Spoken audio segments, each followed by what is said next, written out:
একবার জোরে হাততালি হোক, জোরে হাততালি হোক। রবীন্দ্র তো বাড়িয়েই বলেন যাও মঞ্চে উপবিষ্ট শ্রদ্ধেয় অতিথিবর্গ এবং হলে উপস্থিত সমস্ত ধনী মানুষকে আমার অন্তরের শ্রদ্ধা, প্রণাম এবং ভালোবাসা। লিটিল ম্যাগের পুরো অনুষ্ঠানে এলে প্রথমেই যেটা মনে হয়, এই যে আয়োজক কমিটির স্বপ্ন, আবেগ, তাদের আন্তরিকতা এবং সাহস যেন রবীন্দ্রনাথ বর্ণিত পদ্মা নদী, আমাদের অবশ্য পাল্টেই হয়ে গেছে ভাগীরথী, সেই দুরন্ত জলরাশি অস্ফুটকর ভাষায় আমাদের বারংবার তার খেলা করে আহ্বান করছে। ঝকঝক ঝকঝক করে তার ভাঙছে ভাঙুক, সেই ভাঙনের শব্দ আমাদের কানে বিন্দু মাত্র আসে না। আমরা ত্রিপুরা জলরাশির সঙ্গে ছলছল থলথল করে ছুটে চলেছি এক আলোক সামান্যতার পরিচয়। একটা লিটিল ম্যাগ যতদিন চলে ততদিন আমাদের কান তৈরি করতে করতে চলে। রক্ত বলকিতে আছে, কান তৈরি না হলে মন্ত্র দেওয়া যায় না। লিটিল ম্যাগ আমাদের কান তৈরি করে। কিসের কান? না সাহিত্যের কান, শিল্পের কান। আমরা দেখেছি বাংলা নতুন কবিতার ধারা তৈরি করতে আমাদের কালীকলম, কল্লোল এবং কবিতা পত্রিকার অবদান কেমন ছিল। ভাঙন দিয়ে শুরু করেছিলাম, ওই যে পাড় ভাঙা দিয়ে শুরু করেছিলাম, অবশ্যই নেগেটিভ ভাইব ছড়াবার জন্য নয়। আপনারা সকলেই জানেন যে সরস্বতী নদী শুকিয়ে যাওয়ার ফলে যেমন তাম্রলিপ্ত এবং সপ্তগ্রামের মতো প্রসিদ্ধ বন্দরের অবনতি ঘটেছিল, পাশাপাশি সরস্বতীর জায়গা নিয়ে নিয়েছিল ভাগীরথী, যার জন্য হুগলি এবং কলকাতা সমৃদ্ধ হয়। জগতের এটাই নিয়ম, কেউ চলতে না পারলে তৎক্ষণাৎ সেই জায়গা অন্য কেউ নিয়ে নেয়। বাসনা পত্রিকার সামনে, বাসনা আবৃত্তি একাডেমির সামনে এই পূর্ববর্তী পত্রিকাগুলোর অভিজ্ঞতা আছে, ইতিহাস আছে। তাই এর গায়ে সবসময় বসন্তের গণসভা এবং বর্ষার ঘনঘটা লেগে থাকবে এবং অচিরেই এই প্রতনু সলীলা প্রবাহিনীর মর্মমথিত উল্লাস আবেগের লবণমালা, সুখ দুঃখ, ব্যথা বেদনা, হাসি ও অশ্রু মন্ডিত করবে দিক হইতে দিগন্তরে, এই আশা করাই যায়। আর যারা শুকিয়ে যাবে, চলতে পারবে না, আমরা তাদের কাছেও ঋণী থাকব। ভারতবর্ষের আদিকবি প্রথম শ্লোক, অবশ্য পৃথিবীর আদিকবিও বলা হয়, আশিসবাবু খুব সুন্দর উচ্চারণ করলেন, অত সুন্দর উচ্চারণ করতে পারবো না। এটাই ছিল যে মা নিষাদ প্রতিষ্ঠান কামাগাম সস্যতি সমা অপ্রঞ্চমিকুণাদেকমধি কাম মহিতা। এই যে অপরের শোক দেখে কণ্ঠ হয়ে উঠল সুধা করা এবং কবিতার জন্ম হল, এখানেই কিন্তু লুকিয়ে রইল কন্টেন্ট নিয়ে বিতর্ক। আদিকবির প্রথম শ্লোকটি হল বহির্মুখী কবিতার নিদর্শন। বাংলার প্রথম প্রামাণ্য কবিতা ভাষা সমস্যার যে বিতর্ক, সেই বিতর্কটুকু বাদ দিলে চর্যাপদ। এখানেও মূল বিষয় মানুষ এবং মানুষের দেহের স্বাভাবিক প্রবৃত্তিগুলোকে উপেক্ষা করে সাধনার যে রীতি প্রচলিত ছিল, সেই রীতিকে আঘাত করল চর্যাপদ। আমরা চর্যাপদের 34 নম্বর গানে এরকম পাবো, কিন্তু অন্তে কিন্তু তন্ত্রে কিন্তরে ধ্যান বফারে অভৈধান মহাসুপলীলে দুলক পরম নিবান। অর্থাৎ মন্ত্রতন্ত্র ধ্যান শাস্ত্র ব্যাখ্যায় কোন লাভ নেই, মহাসুপলীলায় প্রতিষ্ঠা না হলে দুর্লভ পরম নির্মাণ লাভ করা যায় না। আমরা চর্যাপদে 34 নম্বর গানে পাবো যে শুধু ধ্যান সমাধিই নয়, আগমের মানে তখনকার যে শাস্ত্র ছিল তার যদি বর্ণ চিহ্ন এসব সহজ না হয়, মানে সহজেই যদি পড়া না যায়, তাহলে ওই মুক্তির পথটা কিভাবে বোঝা যাবে?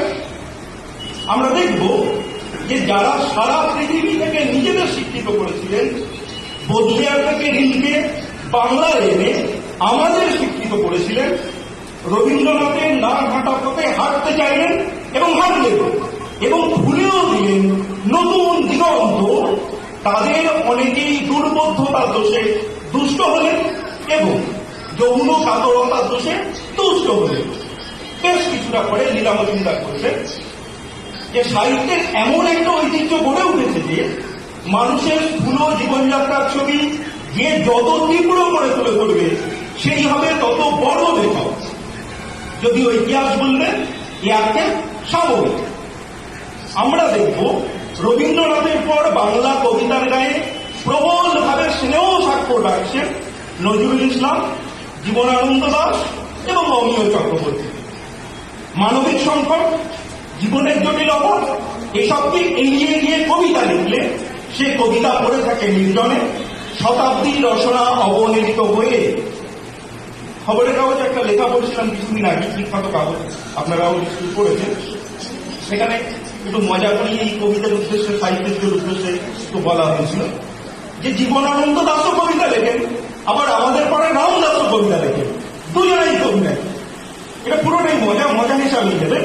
এইরকম একটা মজার ঘটনা আমরা দেখবো সত্যজিৎ রায়ের বিখ্যাত ছবি গুপি লাইন বাংলা বাইরে। পাড়ার কিছু বয়স্ক মানুষ, তাদের তেমন কাজবাজ নাই।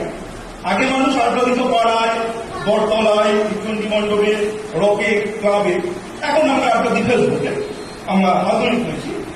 তো সেই ফেসবুকের লাইকের চোটে প্রশংসার বন্যায় বাউস কামিতে, মানে ওই ক্যাটাগরির কিছু মানুষ যাদের তেমন কাজবাজ নাই, তাদের পরামর্শে রাজানুগ্রহ পাওয়ার চেষ্টা করবে গুপি, এবং রাজা সরাসরি বিরক্ত হয়ে বলবেন এত চিল্লাইছিলি কেন।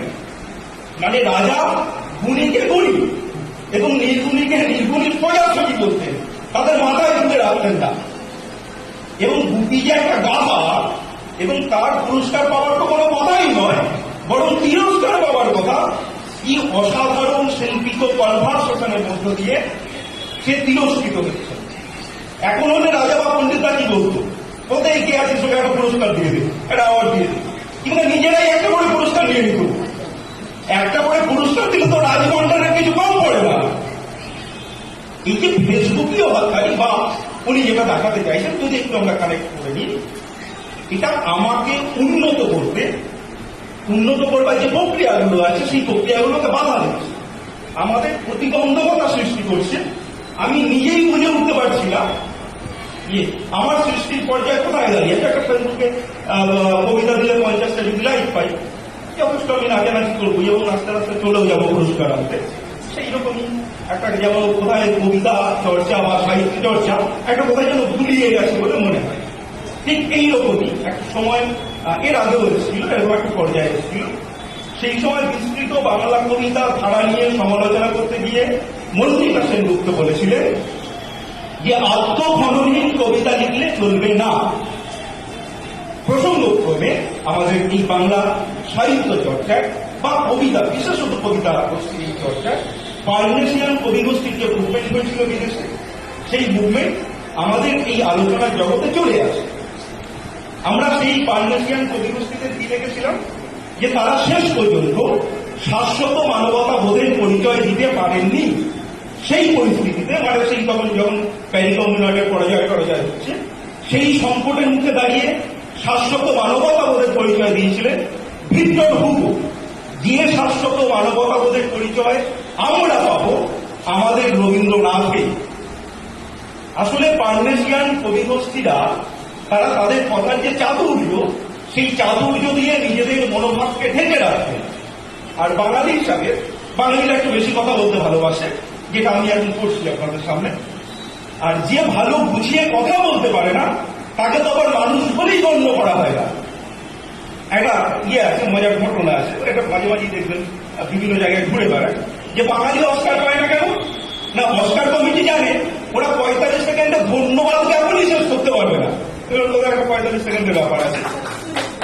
তারপর কলকাতায় বসে সারা বছর বঞ্চিত হয়েছি বলে এমন কান্নাকাটি জুড়বে, আর কলকাতাতে কল খুললেই কলকাতা ডুবে যায়, কল খুললেই কলকাতা ডুবে যায়। তারপর ওই কান্নার জল জমে এমন অবস্থা হবে যে আন্তর্জাতিক কোর্টে মামলা হবে, মানে হাইকোর্ট সুপ্রিম কোর্ট হয়, এখন আন্তর্জাতিক কোর্টে চলে গেছে। তো এইরকম রিস্ক বোধহয় ওরা নিতে চান না।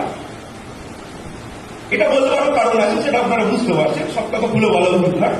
যাই হোক, যেখানে ছিলাম, পার্নেশিয়ান কবিগোষ্ঠীদের দ্বারা আকৃষ্ট হয়েও অস্কার ওয়াইল্ড সরে এসেছিলেন। ওই যে সেলফিস জায়েন্টটা করেছিলেন, জানেন আপনার। বাঙালি কবিরাও অনেকে সরে এসেছিলেন, দিকপাল কয়েকজন কিন্তু থেকে গেছিলেন। জাতকে একটা গল্প আছে যে একটা সোনার পাহাড় ছিল। সোনার পাহাড়ে সূর্যোদয় ও সূর্যাস্তের সময় যত পাখি আসতো তারা সোনালি হয়ে যেত। তো সোনালি পাখির একজন ঠিক করলো, আমাদের তো কোনো আত্মপরিচয় নেই, আমরা সোনালি হয়ে যাচ্ছি, দেখতে ভালো হচ্ছে, সব ঠিক আছে, কিন্তু সব এক, আমাদের তো কোনো আত্মপরিচয় নেই, চলো আমরা চলে যাই। তো এইরকম ফাইন্যান্সিয়াল প্রতিষ্ঠিতের দ্বারা যারা আকৃষ্ট হয়েছিলেন, আমি 20, 30, 40 এই দশকগুলোর কথা বলছি, দেবেন্দ্র মিত্র, সমর সেন, সুভাষ মুখোপাধ্যায়, নীরেন্দ্রনাথ চক্রবর্তী, এরা এই গোষ্ঠী থেকে সরে এসে সচেতন ভাবে এবং জোরালো ভাবে শ্রমিক, কৃষক, অবহেলিত মানুষের জঠর যন্ত্রণার কথা বললেন, সমাজের কমিটমেন্টের কথা বললেন, সাবলীলভাবে বললেন, শিল্পিত পথে, এবং কোনোভাবে নান্দনিক মূল্যকে অস্বীকার করলেন না। একটা বক্তব্য রইল, বলার মধ্যে রূপের সংযত প্রকাশ রইল, প্রেমও রইল, তবু কবিতা হল সর্বজনীন। একটা দশক ছিল 40-এর দশকে বলা হয়, দেখবেন যে এই সময়কার কবিতা হল সর্বজনীন এবং কবিতা হল সর্বগ্রাসী, যেন সবাইকে গ্রাস করে নিচ্ছে কবিতা। এই কবিতা হলেন জনসাধারণের কবিতা। আমরা মঙ্গল কাব্য পেয়েছিলাম, মঙ্গল কাব্যগুলোতে কি রেখেছিলাম? আমরা মঙ্গল কাব্যতে দেখেছিলাম নারী শক্তির উত্থান। কি, তুমি যতই প্রভাবশালী হও না কেন, যতই ক্ষমতাশালী হও না কেন, যতই শক্তিশালী হও না কেন, যদি নারীদের স্বীকৃতি না দাও, এমন সমাজের যারা নিচু স্তরের মহিলা বলে গণ্য করা হতো, দেখতে ভালো নয়, একচোখ কানা, তাকেও যদি সাদরে গ্রহণ না করো, তাহলে তোমার ভরাডুবি হবেই। আমরা তার আগে শ্রীকৃষ্ণ কীর্তন পেয়েছিলাম, সেখানেও আমরা কৃষ্ণকে কিন্তু মাঝে মাঝে খণ্ড যোগী হিসাবে উপস্থিত হতে দেখব। আমাকে মনে রাখতে হবে যে সেই সময় এই দেবতাদের যে মহিমা, তার উপর ভিত্তি করে লিখতে হতো, তার বাইরে লেখার কথা ভাবা যেত না। সেখানেও দাঁড়িয়ে কিন্তু এই মানুষের কথা, মানুষের যন্ত্রণার কথা, এবং সেই সময় দাঁড়িয়ে মহিলাদের উত্থানের কথা ভাবা হচ্ছে। এটা ভাবলে এখনই আমাদের কেমন, আমরা তো এখন কথা ঠিক আছে। আমরা কিছু ঝড়া পেয়েছিলাম, যেমন একটা ছিল, ছেলে ঘুমলো, পাড়া ঘুরলো, বর্গি এলো দেশে, বুলবুলিতে ধান পেয়েছে, খাজনা দেব কৃষি। যে বাংলার কৃষিভিত্তিক আর্থসামাজিক যে গ্রাম এবং মধ্যযুগে যে বর্গী আক্রমণ হয়েছিল, এই ছড়াটা যেন সেই সময়টাকে প্রতিনিধিত্ব করছে। বব ডিলান বলেন যে কোনো কোনো শিল্পী শিল্প করেন জাস্ট নিজের জন্য, আর কেউ কেউ সেই সময়ের জেনারেশনকে রিপ্রেজেন্ট করে। এই যে সময়টাকে নান্দনিকভাবে কবিতার কলা জড়িয়ে ফুটিয়ে তোলা হলো, তাই তো বৈদিক কবিতা নিদর্শন। নিবন্ধ এই চুল্লিতে মা একটু আগুন দেবে, সবাই পড়েছে, আর একটু কাল দেখেই থাকি বাজার আনন্দে। আমরা বৈষ্ণব পদাবলী পেয়েছিলাম, বৈষ্ণব পদাবলীতে কি পাচ্ছি? আমরা পাচ্ছি রোমান্টিক উচ্ছ্বাস, কবিতাগুলো ধর্মমূলক কবিতা, তথাপি রসিক মানুষকে আজও কিন্তু আকর্ষণ করে। তার কারণই হচ্ছে এই কবিরা একদমই জনসাধারণের কবি। আমাকে সবাই জানি, এটা আমাদের ছোট হেসকি হামারি দুঃখের নাই লোর, এ ভরা বাদুর, মাহ ভাদুর, শূন্য মন্দির। যে চিত্রকল্পগুলো ব্যবহার হয়েছে এবং বিরোধী হৃদয়ের যে ছবি তোলা হয়েছে, আমরা সহজেই আজকে এইখানে দাঁড়িয়ে মিলে নিতে পারি।